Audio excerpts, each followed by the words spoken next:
Di sebuah desa kecil di pelosok Banten terdapat seorang wanita bernama Sumarni, ibu tunggal berusia 42 tahun yang hidup sederhana bersama anak semata wayangnya, Dion. Rumah mereka kecil, di pinggir sawah, dikelilingi sunyi. Sumarni dikenal warga sebagai sosok tertutup, jarang keluar rumah, jarang bicara, tapi tak banyak yang tahu. Wajahnya lelah menyimpan luka yang sangat dalam. Sejak remaja, Sumarni telah mengalami kekerasan dari ayah kandungnya. Ia lalu menikah muda untuk lari dari rumah. Tapi ternyata suaminya memperlakukannya lebih buruk. Saat Dion masih balita, suaminya pergi entah kemana. Sejak saat itu, hidup Sumarni hanya tentang bertahan. Bertahan untuk makan, untuk tetap waras, dan membesarkan Dion sendirian. Namun luka yang tidak pernah sembuh ditambah tekanan hidup yang tiada henti membuat Sumarni rapuh secara mental.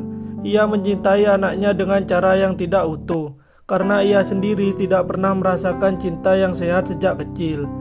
Dan pada suatu malam yang dingin, dalam kondisi kelelahan jiwa dan kesepian yang akut, Sumarni melakukan kesalahan besar. Ia menyentuh Dion dengan cara yang tidak pantas. Saat itu Dion masih remaja, umur 15 tahun, polos, dan tidak tahu apa yang sedang terjadi. Keesokan paginya, semuanya seperti biasa. Tak ada kata maaf, tak ada penyesalan. Tapi sejak malam itu, dunia mereka tidak pernah sama lagi. Di rumah kecil itu, tinggal dua manusia yang saling mencintai, tapi juga saling menyakiti dalam diam. Luka itu tak terlihat, tapi luka itu tumbuh dalam dan gelap. Setelah malam itu, Dion berubah. Ia tetap bersekolah, tetap membantu ibunya mencuci piring, menyapu, dan menyiram tanaman. Tapi matanya tidak lagi bersinar. Ia menjadi lebih pendiam, lebih mudah marah, dan semakin menjauh dari dunia luar. Tak ada yang tahu bahwa dalam dirinya ada luka besar yang tidak berdarah, tapi menyakitkan setiap hari. Ia tidak pernah bercerita kepada siapapun. Ia juga tidak bisa membenci ibunya. Sumarni tetap menyiapkan sarapan, tetap mengucapkan selamat malam, tetap menjadi ibu dalam bentuk yang tampak normal, tapi semua terasa semu.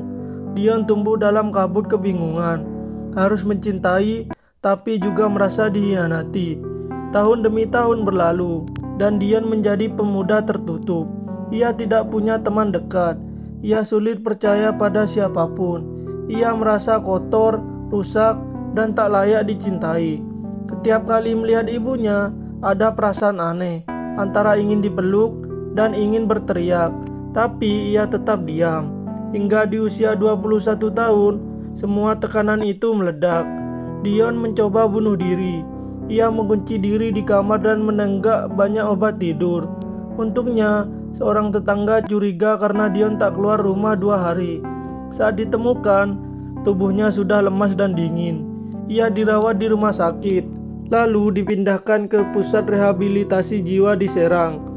Di sanalah untuk pertama kalinya Dion bertemu seorang yang benar-benar mendengarkannya, psikiater muda bernama Dr. Andra. Dalam terapi panjang dan penuh air mata, Dion akhirnya bercerita tentang malam itu. Ia menggigil, ia menangis, dan akhirnya berkata lirik, "Saya tidak benci ibu saya, tapi saya tidak tahu bagaimana cara hidup setelah semua ini terjadi." Setelah berbulan-bulan menjalani terapi intensif, kondisi Dion perlahan membaik. Ia mulai bisa tidur tanpa mimpi buruk, mulai berbicara dengan perawat tanpa rasa takut, dan bahkan bisa menatap cermin tanpa membenci bayangannya sendiri. Tapi ada satu langkah yang paling berat dalam proses penyembuhan itu, menghadapi ibunya. Dengan pendampingan dari tim medis dan atas persetujuan pengadilan, diadakan sesi terapi keluarga. Sumarni akhirnya datang. Tubuhnya tampak lebih kecil dari sebelumnya. Wajahnya pucat dan matanya sembab. Ia tidak membawa apa-apa, hanya sebuah surat yang sudah lecek di genggamannya.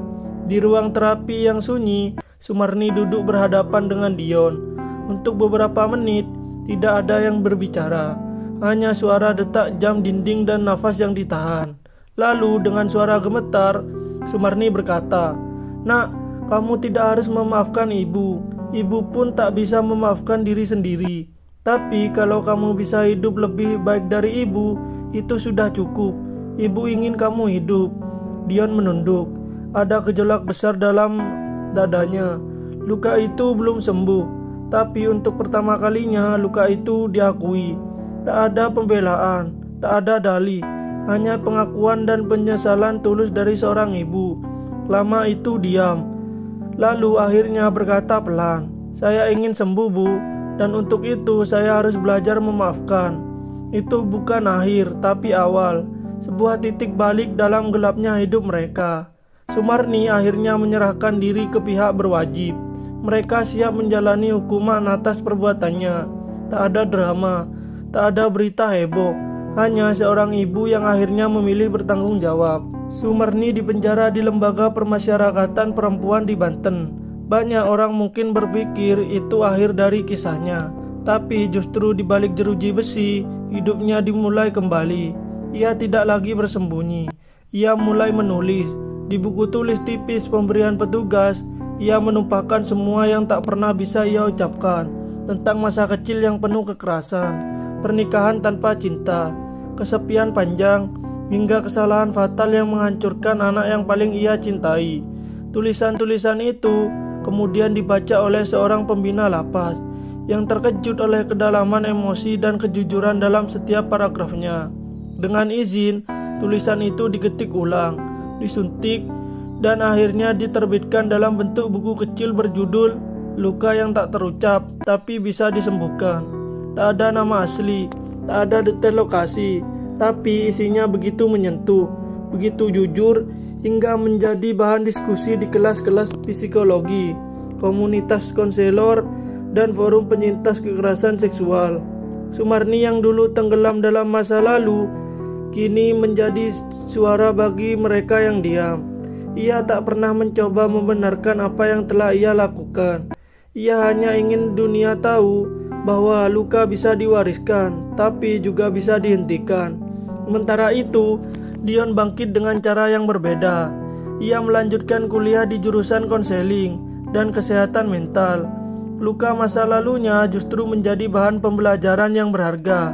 Ia tak menyebut nama ibunya, tapi ia jujur bahwa dirinya adalah korban dari seseorang yang juga korban. Dion kemudian membentuk komunitas online bernama Pelita Luka, tempat siapa saja bisa berbicara tanpa takut dihakimi. Ia tahu suara penyintas lebih kuat dari bisu yang lama. Ia tahu bahwa menyembuhkan bukan berarti melupakan, tapi menerima bahwa masa lalu bukan akhir. 7 tahun telah berlalu sejak malam kelam itu berubah menjadi titik balik. Dion kini telah menjadi konselor muda yang aktif di berbagai forum penyembuhan trauma. Ia tidak lagi menghindari masa lalunya, tapi menjadikannya bagian dari kisah yang bisa menyembuhkan orang lain. Ia selalu berkata pada setiap pasiennya, "Luka tidak membuat kita rusak, tapi membiarkan luka itu diam terlalu lama bisa menghancurkan lebih dalam." Sementara Sumarni kini sudah bebas bersyarat. Ia tinggal di rumah sederhana milik yayasan sosial yang menerima mantan narapidana. Ia menjadi relawan, membantu ibu-ibu muda yang mengalami kekerasan rumah tangga. Ia tidak pernah membanggakan dirinya, tapi pernah menceritakan masa lalunya secara gamblang. Tapi di matanya terlihat sesuatu yang dulu tidak ada keikhlasan. Pada suatu hari, Dion datang mengunjungi ibunya. Mereka duduk di beranda rumah, ditemani teh hangat dan suara burung sore. Sumarni tak berkata apa-apa. Dion pun hanya menatap langit. Tapi suasana itu penuh makna. Tidak ada lagi amarah, tidak ada lagi keharusan untuk memaafkan dengan kata-kata. Hanya kehadiran yang tulus dan rasa damai yang perlahan tumbuh dari puing-puing yang pernah hancur. Dalam hati Dion berkata, "Aku tak pernah lupa, tapi aku juga tak mau hidup selamanya dalam dendam. Karena memaafkan bukan berarti melupakan, tapi melepaskan, agar aku bisa hidup penuh bukan setengahnya." Cerita ini bukan tentang benar dan salah semata. Ini kisah tentang bagaimana manusia bisa jatuh dalam kegelapan, namun masih punya peluang untuk menemukan cahaya. Bahwa masa lalu seburuk apapun bukanlah penjara selamanya, asal kita berani menghadapi meminta maaf, dan terus berproses untuk menjadi lebih baik. Terima kasih yang sudah menonton. Semoga yang saya sampaikan bermanfaat dan menambah wawasan bagi kalian semua.